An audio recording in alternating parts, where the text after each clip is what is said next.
So the Sonos Beam Gen 2 isn't all that different from the original, but the Sonos Arc Ultra has been completely redesigned on the inside from its predecessor and is going to give you much better openness and immersion.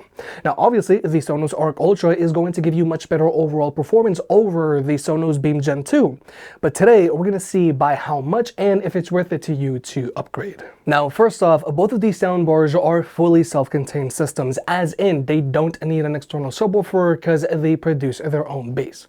Now obviously having an external subwoofer is always better because this way you're going to have a lot more bass and you're going to get a much more movie theater-like experience. However, everyone might not have the room for an external subwoofer, or maybe you live in an apartment with thin walls and you don't want to be that neighbor. So in this video we're going to be testing these soundbars by themselves. However, with both of these soundbars, you can build them out by either adding an external subwoofer, like either the Sonos Sub 4 or Sub Midi, or you can add rear satellite speakers, like either a pair of Era 300s or Era 100s. But in this video, I'm going to be testing these soundbars by themselves, and we're going to be pairing them with a Sony Bravia 8 TV, because I feel that if you're looking at a premium soundbar like the Sonos Arc Ultra, then you might already have a premium TV. Whereas with the Sonos Beam Gen 2, you might have a more entry-level TV that doesn't sound as good. Nonetheless, if you want to pick any of these products up, they'll be linked down below, or you can always press on the YouTube shopping button. And if you want to further support the channel, because these types of videos are very expensive, then pick up some merch. This here is the Versus hat, and this is the Versus hoodie.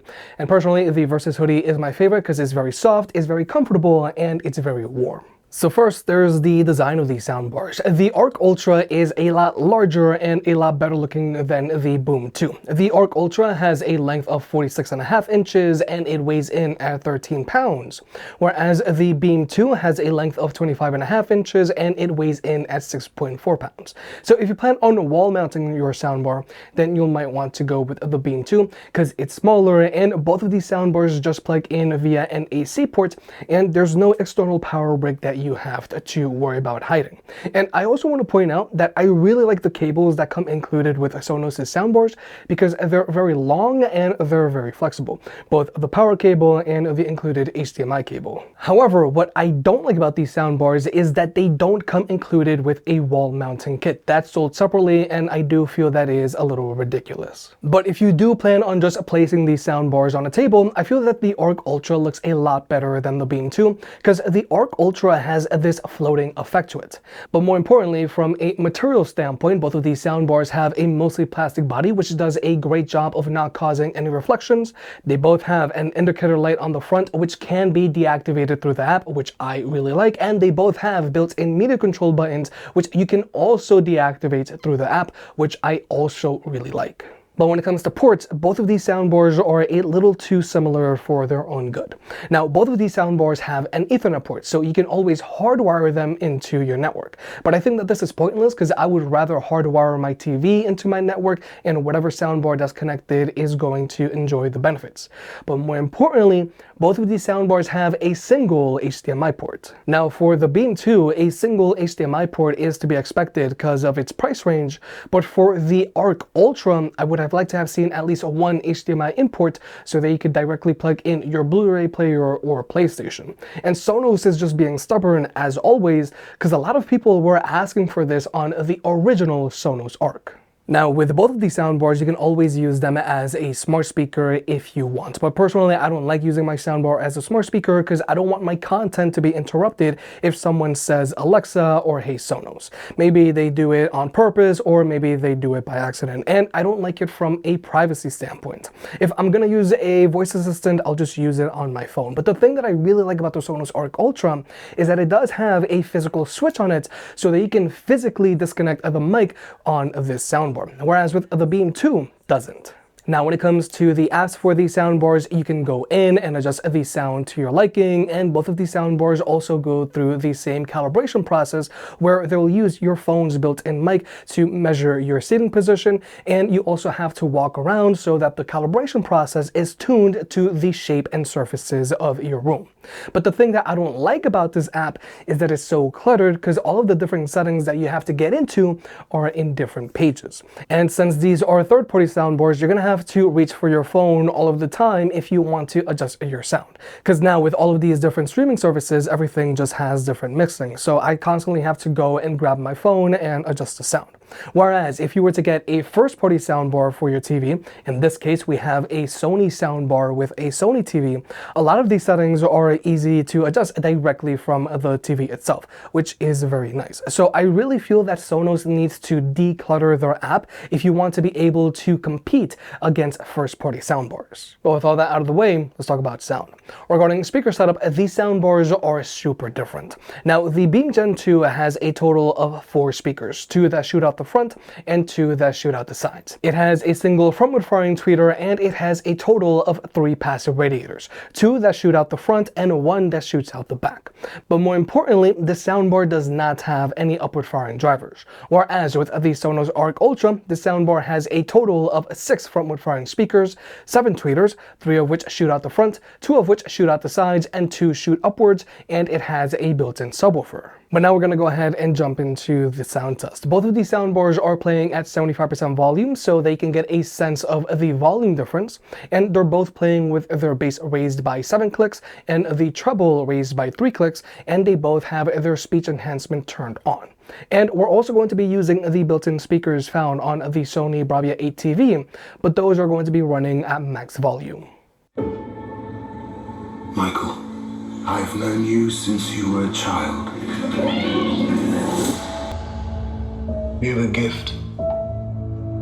You always have. If there's an answer to the disease, you'll find it.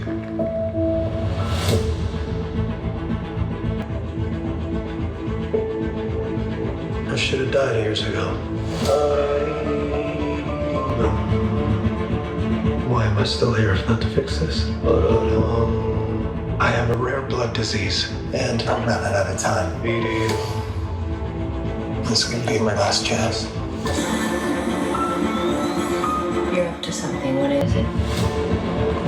That's not exactly legal.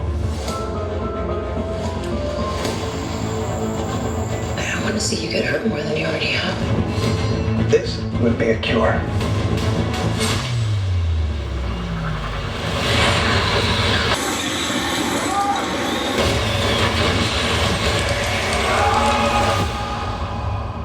At what cost?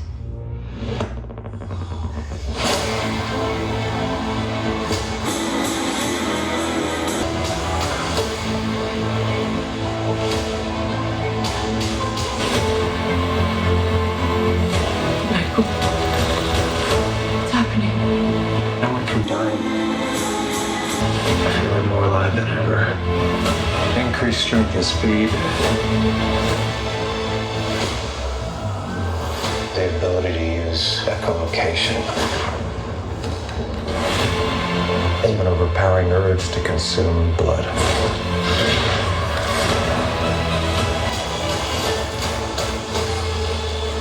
How far are we allowed to go to fix something that's broken? Until the remedy is worse than the disease.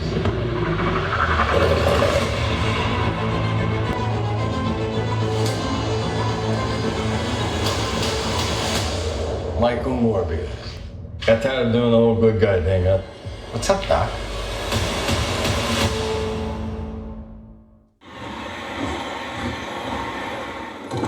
Hi. There's a gun. Shh, bro. It's the quiet car. Gotta use your small inside voice and hear son. There's a gun.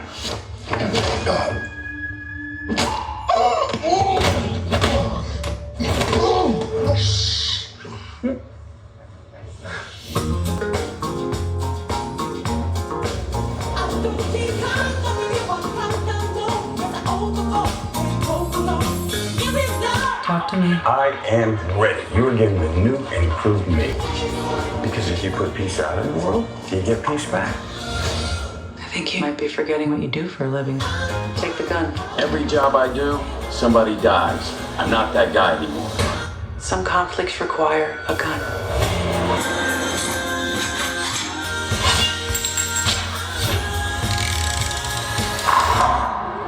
Hey, this is nice. place. Okay, what am I snatching and or grabbing? A briefcase. You said you wanted simple for your first job back. Doesn't get simpler.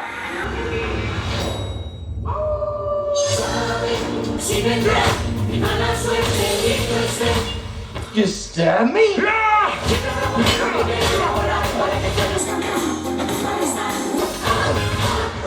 We'll ruin your life the way you're ruining mine. Dude, I don't even know you. There's nothing simple about this job. Something else going on here. Yeah, I'm not the only one on this train looking for this case. Evan, where's the briefcase? Oh, it's that shit. It was just there. We are right on schedule. Everything that's ever happened to you This is gonna stink! has led you here. Fate. That's a deal.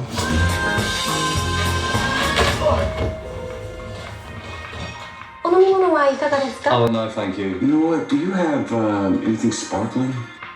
That's the one. Thank you. Domo arigato. You sure you want to talk this out? Not particularly, no. Okay.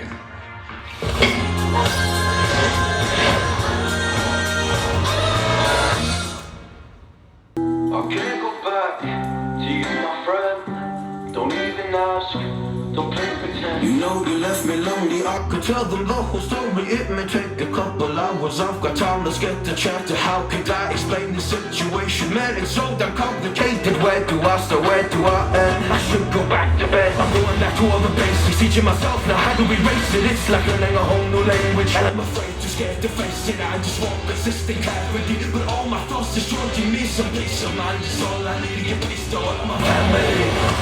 I can't go back to you, my friend. Don't even ask, don't play pretend. You think you are everything I need, but I gotta leave.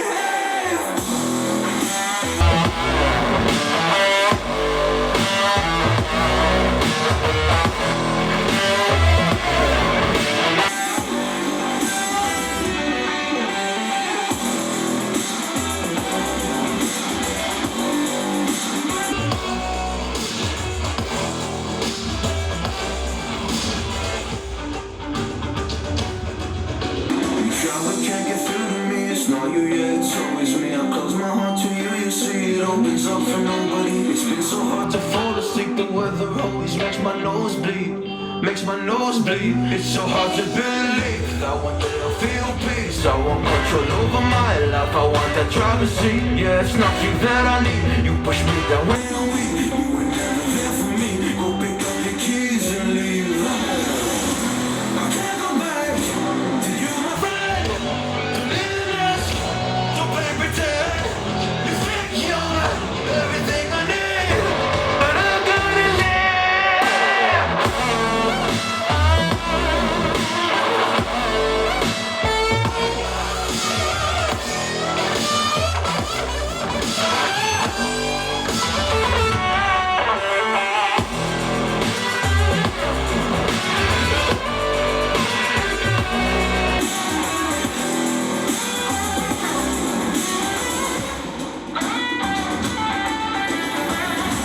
I can't go back to you, my friend. Don't even ask, don't play pretend. Cause you think you are everything I need, but I gotta leave. So like you may have just heard, since the Sony Bravia 8 is a more premium TV, it has a better sound. It uses its screen as a speaker, plus it has two built-in tweeters, and there's a built-in sub as well. So as a result, the Bravia 8 gets very loud, voices are very well pronounced, and this TV has a decent amount of bass that doesn't bottom out thanks to the built-in subwoofer. Whereas if you were to go with a more entry-level TV, then you're most likely just gonna have a pair of downward firing speakers that bounce sound off of the table. They don't get all that loud, and at higher volumes, the bass just becomes a rattling mess and it just bottoms out. Now, obviously, since the Sonos Arc Ultra is larger and it has a lot more hardware going for it, the soundbar gets a lot louder than the Sonos Beam Gen 2. The Sonos Arc Ultra is going to have no problem filling a large living room with sound, and I would even go as far as to say you can use it to host parties while at home, but small parties though. Whereas with the Beam Gen 2, this soundbar is going to be better suited for a medium or small living room or for your bedroom. And if you do plan on having lots of people over with this soundbar, don't be surprised if the Beam 2 gets drowned out by your guests talking. But long story short, yeah, the Arc Ultra gets louder than the Beam 2. But more importantly, from a sound quality standpoint, the Arc Ultra sounds a lot more open than the Beam 2 thanks to the additional tweeters, giving you better separation between the mids and highs. The Arc Ultra also sounds a lot more immersive thanks to the upward firing speakers that just aren't present on the Beam 2. So the Arc Ultra just gives you a much better sense of verticality, which is super important for Dolby Atmos. And finally, there's the bass. Surprisingly, the Beam 2 does an impressive job of keeping up with the bass found on the Arc Ultra thanks to all of those passive radiators. But the Arc Ultra does have more bass than the Beam 2, but not by as much as I'd want it to. I just really wish that the Arc Ultra had more bass. But when it comes to the overall sound signature of these two soundbars, I actually prefer the Sonos Beam Gen 2 over the Arc Ultra. With the Arc Ultra, the soundbar is a lot more vocals forward than the Beam 2, and I found that at higher volumes, the Arc Ultra can get a little ear-piercing, whereas the Beam 2 sounds a lot more balanced by comparison, and the vocals don't get as bright. So with the Arc Ultra, you do want to go in and lower the treble and play around with the voice enhancement. Both of that being said, obviously if you were to go with the Sonos Arc Ultra over the Sonos Beam Gen 2, you're going to get a lot more volume and your media is going to sound a lot more open thanks to the additional tweeters and speakers. My main critique about the Arc Ultra is that it can sound a little too bright sometimes, and I wish that it just had more bass. Nonetheless, the Arc Ultra is a decent option for your large living room, whereas the Beam 2 is better suited for your smaller living room or bedroom. However, if your TV manufacturer makes first-party soundbars for your TV, then I think you should consider those options before going with a third-party option in general, like one of these. If you go with a first-party soundbar, you're going to get benefits like being able to quickly and easily adjust your sound settings directly from your TV, and your TV's built-in speakers will work in conjunction with your soundbar and is going to give you a much stronger center channel, and people's voices are going to sound a lot more natural. Whereas if you were to go with a third-party option like with one of these, you're not going to get any of these benefits, and if you're going to adjust your sound settings, then you're going to have to dig through Sonos's cluttered app. If you made it this far, I guess you enjoyed the video, so hit the like button and get subscribed. If you want to pick any of the products up, they'll be linked down below. And if you want to further support the channel, check out the merch. I made some shirts and hoodies that look and feel great. And you know I can be very particular, so I'll only slap my name on something if I'm really proud of it.